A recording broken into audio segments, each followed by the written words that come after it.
Entonces, este ejercicio es bien importante. ¿Por qué? Porque aquí vamos a hablar de cuánta cantidad de sangre tiene el adulto.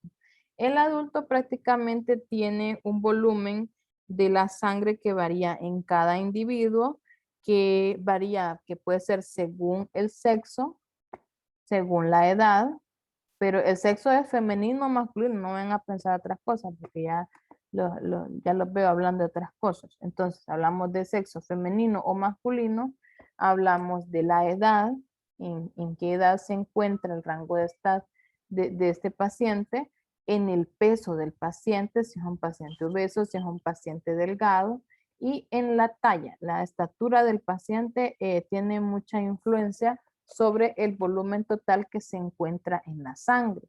Entonces, si, por ejemplo, tuviéramos un paciente, eh, bueno, se dice aproximadamente que hay un porcentaje de un 71.4 ml de sangre por cada kilogramo de peso. Este es un rango estándar, por decirlo así. Este es el rango estándar. Esto es lo que no tienen que perder. Entonces, el aproximado del ml en sangre según el peso corporal. Entonces, por cada kilogramo de peso corporal, vamos a multiplicar estos 71.4, que es este valor. Entonces, tenemos el ejemplo de un joven casi adulto, entre 22 a 40 años, ¿verdad? Con un peso de aproximadamente 70 kilogramos de peso. Vamos a ver. Entonces, la cantidad de sangre acá, entonces, colocamos 71.4, que es nuestro valor estándar en el aproximado de kilogramo por peso, y ponemos el peso de la persona en kilogramos. Ya conocen ahora ¿cómo se llama? El equivalente de los kilogramos a libras. Ya les enseñaron eso en fundamentos, ¿sí? ¿O no? Sí. Les enseñaron a pesar Sí. ahí. Por lo menos les han ahí mandado algún video de cómo van a pesar a su paciente. Entonces, saben ahora que tenemos peso en kilogramos, que es un equivalente a libras, pero si usted quiere saber, o si usted tiene, mejor dicho, un peso en libras y quiere pasarlo a kilogramos, lo único que va a hacer es dividirlo entre 2.2. Sí, entonces, vemos que tenemos 70 kilogramos, y si lo queremos convertir el peso a libras, entonces lo único que haremos es multiplicar los kilogramos por 2.2. Por ejemplo, este paciente pesa 70 kilogramos. Si lo multiplico por 2.2, quiere decir que pesa 154 libras. Eso es lo que pesa. Pero si solo tendría yo el peso en libras y son 154 libras, lo único que voy a hacer es dividir ese peso en libras, dividirlo entre 2.2 para que me pueda salir el valor en kilogramos, que son los 70 kilogramos. Entonces, lo único que yo voy a hacer acá es multiplicar el 71.4 ml por los 70 kilogramos que me ha dado el valor que tiene el peso del paciente. Y el estimado entonces acá, que tiene un estimado de 4.998 litros, ¿verdad? Que son 4.998 litros. Y que esto equivale a 5 litros de sangre. Este es el equivalente a 5 litros de sangre, porque es un aproximado, ¿verdad? Entonces, quiere decir que este paciente tiene 5 litros de sangre y es lo normal que tenemos de tener nosotros. ¿Alguien ha donado sangre aquí de su grupo? De su grupo. ¿Alguien que sea donante, altruista?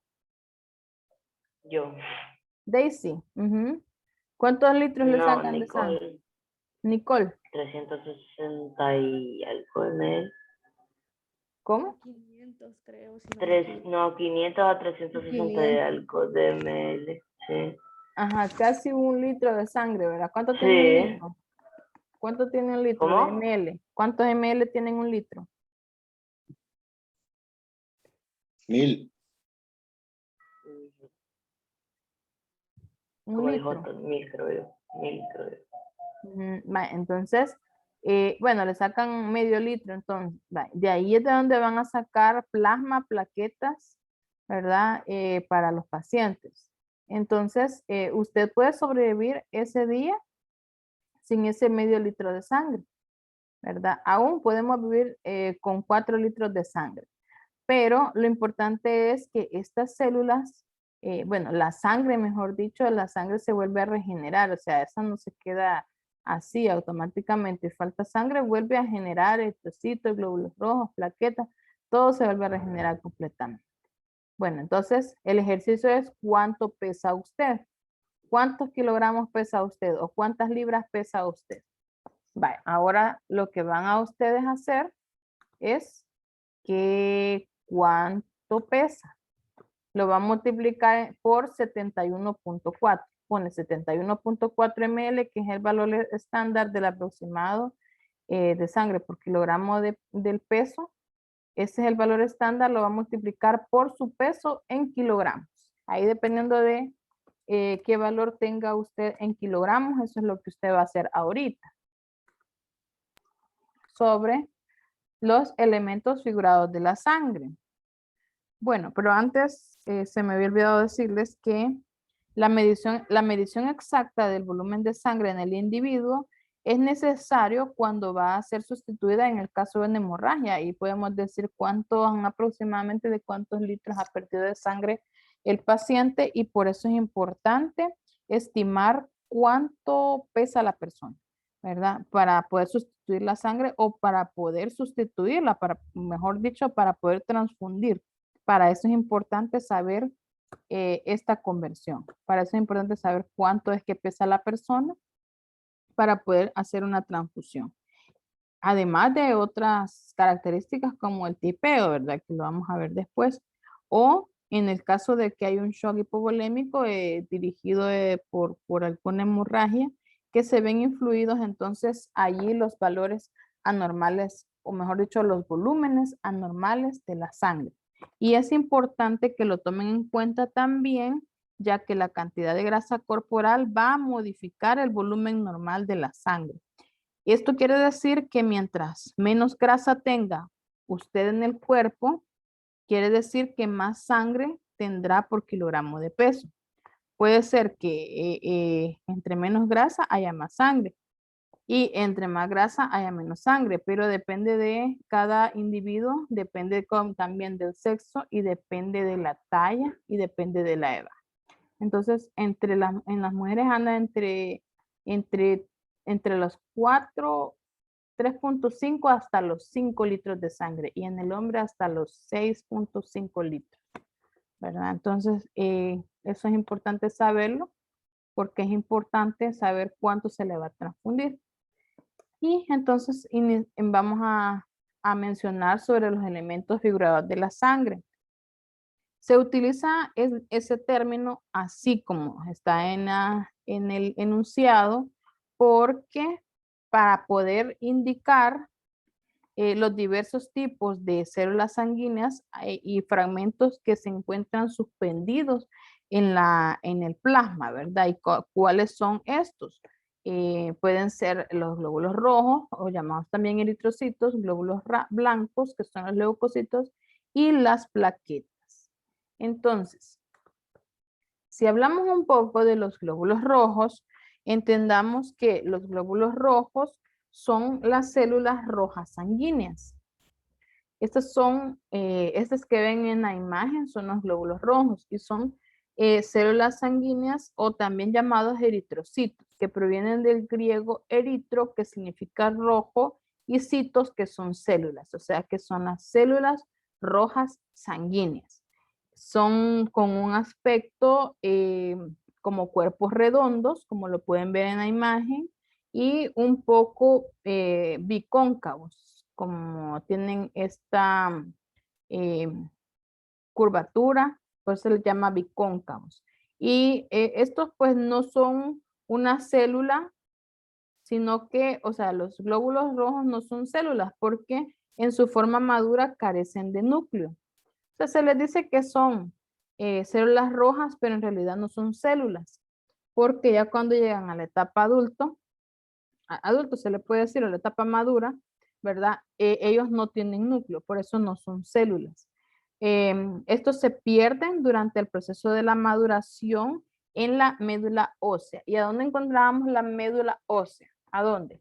A ver, recuerden. Por la columna vertebral.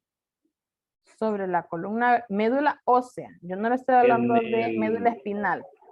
En el hueso largo, en el En los fémur. huesos largos, como por ejemplo el fémur, ajá, muy bien. Entonces, ¿se acuerdan, verdad? ¿Se acuerdan de médula roja? No médula ósea, no me confundan la médula espinal, eso sí no me lo confunden.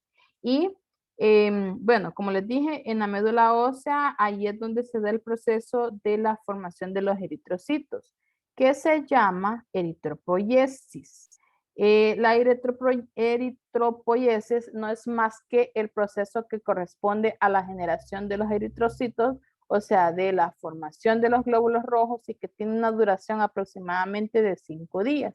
Esto es todo el proceso de la eritropoiesis. Entonces, para que llegue este glóbulo rojo a hacer esto, tiene que pasar desde su fase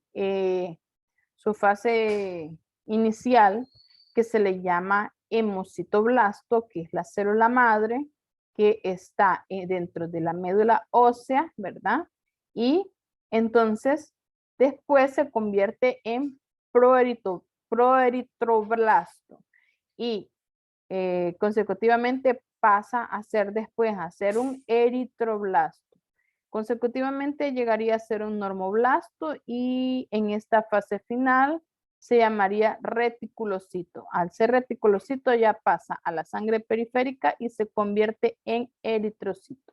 Entonces, esto es prácticamente la fase de la eritropoiesis, que es la formación de la generación de los eritrocitos, o también llamado glóbulos rojos, ¿verdad? Para que esto se realiza por una hormona llamada eritropoyetina.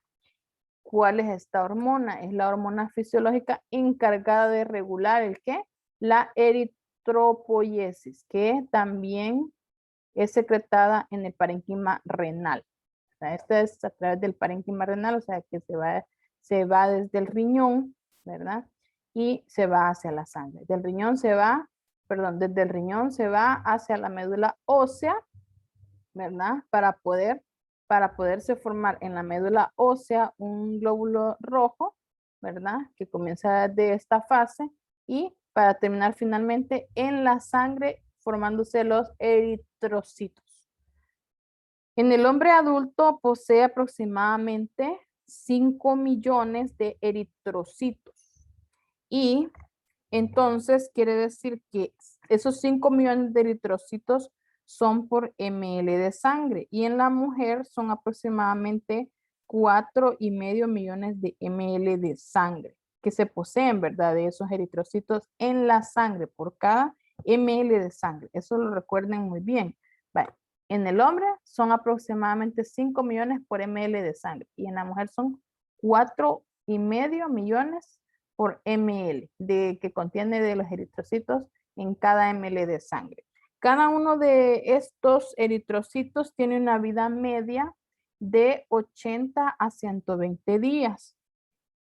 Y el ejercicio muscular y los estados emocionales se van a relacionar con el aumento temporal en el número de células rojas. Quiere decir que si usted no hace ejercicio, por eso puede llegar a tener menos eritrocitos.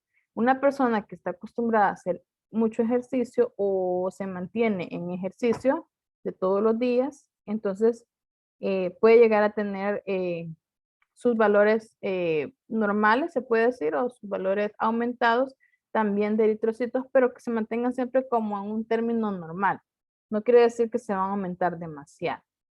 También otra de las funciones de los eritrocitos es de transportar el oxígeno desde los pulmones hacia otros tejidos y también de transportar el dióxido de carbono desde los tejidos a los pulmones. O sea, que quiere decir que ahí va a transportar dos cosas, tanto como el oxígeno y como el dióxido de carbono. Bien, y una de las últimas es que su principal componente es la hemoglobina. ¿Y qué es la hemoglobina entonces?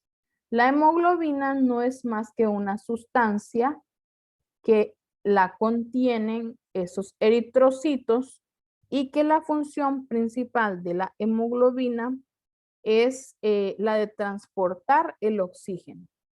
Y pues su forma de fabricación, se dice, mejor dicho, que la forma de la fabricación de los glóbulos rojos es así como se produce en la médula ósea.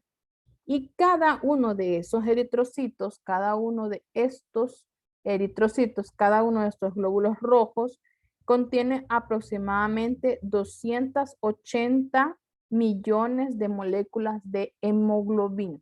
Imagínense cuántos millones tenemos de moléculas de hemoglobina que pertenecen al grupo M. Entonces, nos vamos a quedar aquí porque ya van a su receso. Voy a dejar marcado aquí que aquí me he quedado con ustedes. Y nos vamos a ver el día martes en la clase. Bueno, la clase va a ser a las 9. Entonces, voy a dejar la sesión de Zoom para las 9, pero esa sesión de Zoom no es para preguntas del examen.